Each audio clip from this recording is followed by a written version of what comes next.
Howdy, folks. It's Big Motor back one more time. Thought I'd give you guys an update on what's going on. Well, since the last time we've spoke, I spoke, or the last video, I did this side. I still have the spark plugs to put back in. I just put the coils back so they wouldn't be on the floor, so the family wouldn't step on them. And got that all buttoned up. Now, I was going to put the motor back together, but I took a real good look over here. I was like, you know what? It's starting to seep a little bit. You just best go ahead and do it, player, while you got it down. So anyway, down it went. And like I said before, I'm slow walking it. You know, I get home from work, I'm a little tired, so last thing I want to do is rush home to do more work, at least this type of work. I actually was looking forward to doing some gardening, maybe some flowers, mulch, hedge trimming, amidst all the stuff that's going on, with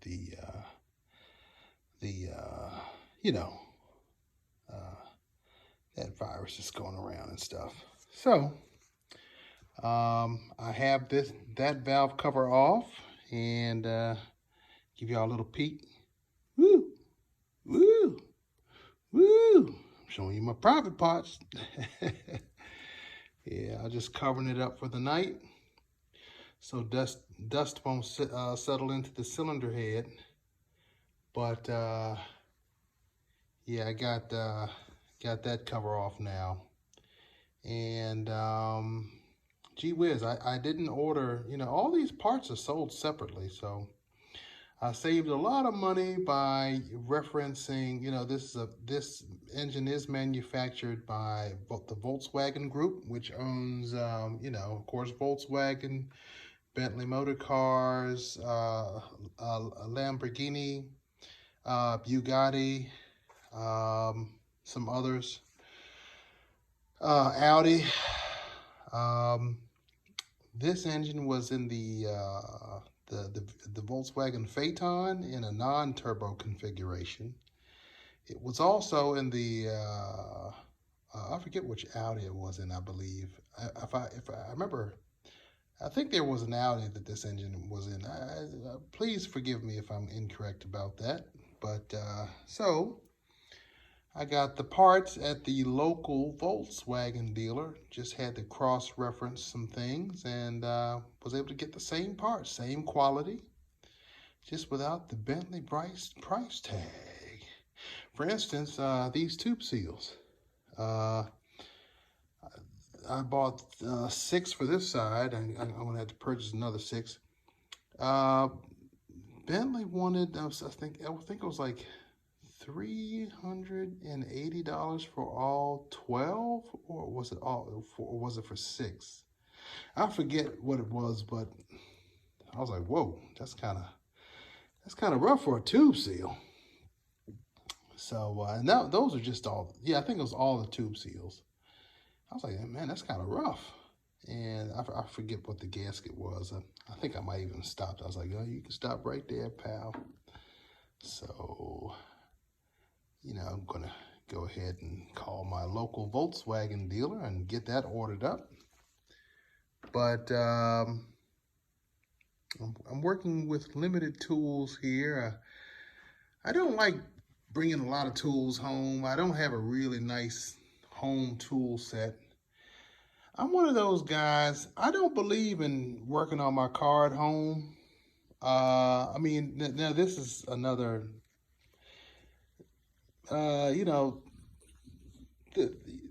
this is not quite what I'm talking about. Like my everyday cars, my daily drives, like, my wife's daily drive, my daily driver, or any of the other vehicles that I use for work or whatever.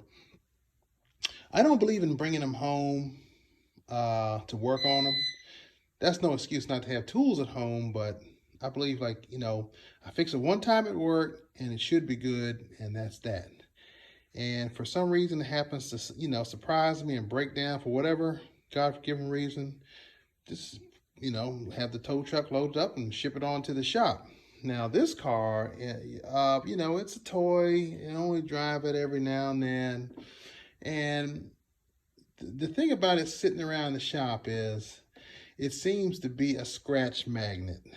I did notice a really tiny one somebody put in it on the front left fender the last time it was at the shop, you know, and I was just like, you know, an air hose just grazed it, and you know, the paint on the car is really soft, so it didn't go all the way down to the metal or anything like that. It just scratched the clear coat, but it's really tiny, and I'd have to actually point it out to you to see it.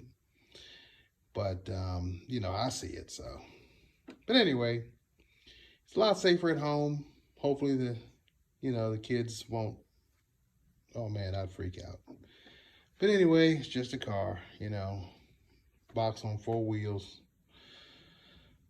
So that's how that's coming along.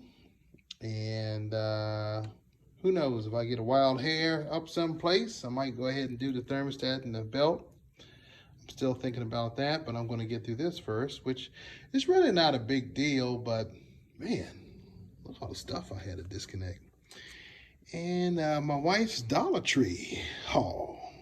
She had picked up some string, and some of the same stuff I was yelling at her about buying, you know, junk, came in handy.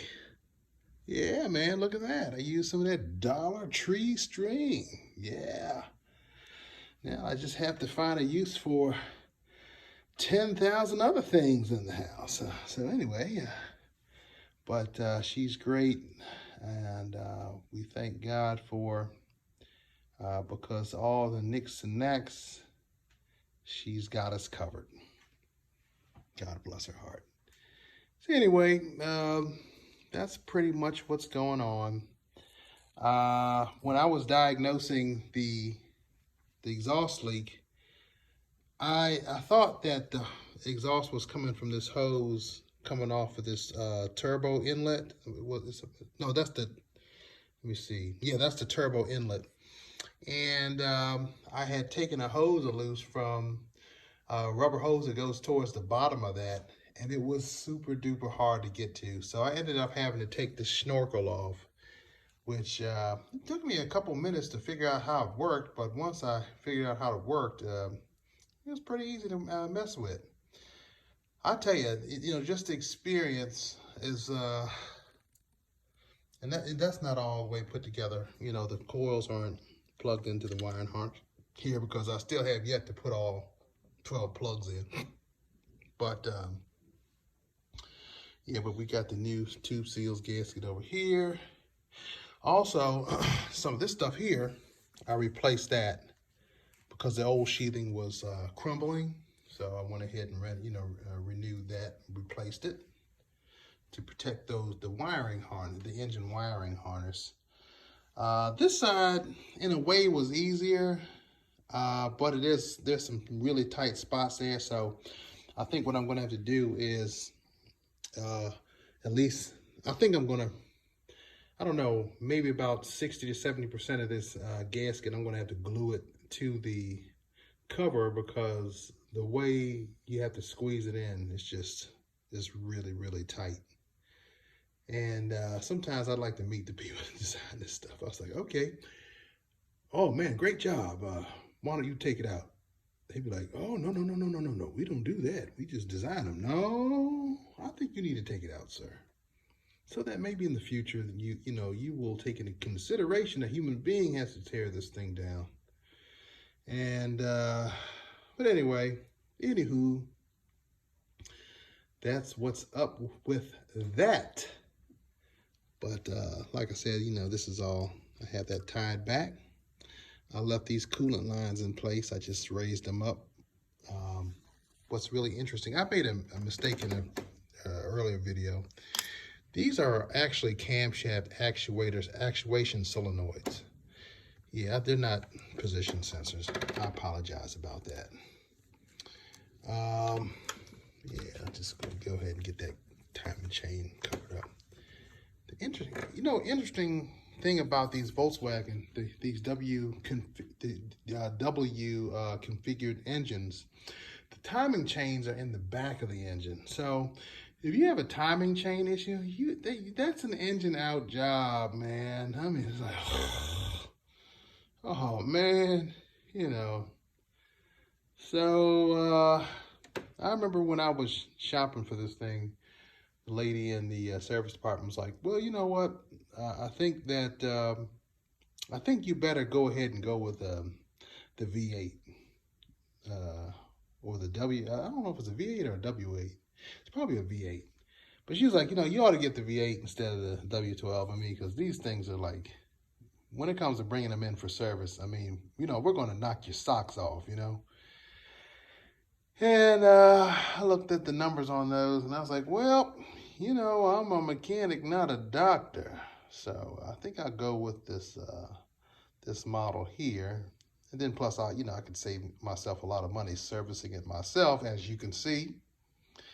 And, it's coming along just fine. So after I do all this stuff, I'll go ahead and do the oil change. I found some air filters off of eBay. They normally go for somewhere in the $300, $400 range. I think it's like high threes. I found some air filters on eBay for $49. And the cabin air filters for not much more. So I got those ordered. And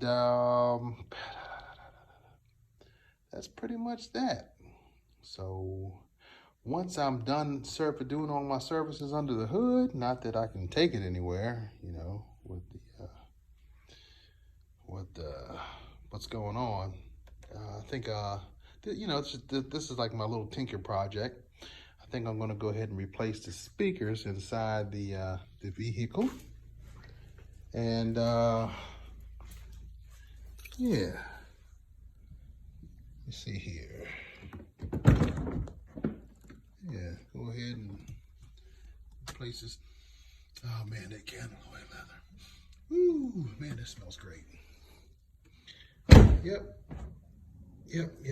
So go ahead and replace those speakers.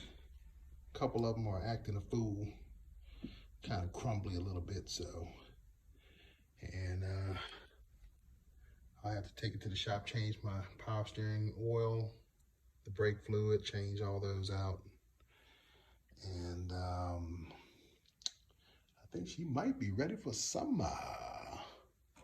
So anyway, I appreciate y'all listening to me ramble on for around approximately like a little bit over 13 minutes. Ciao.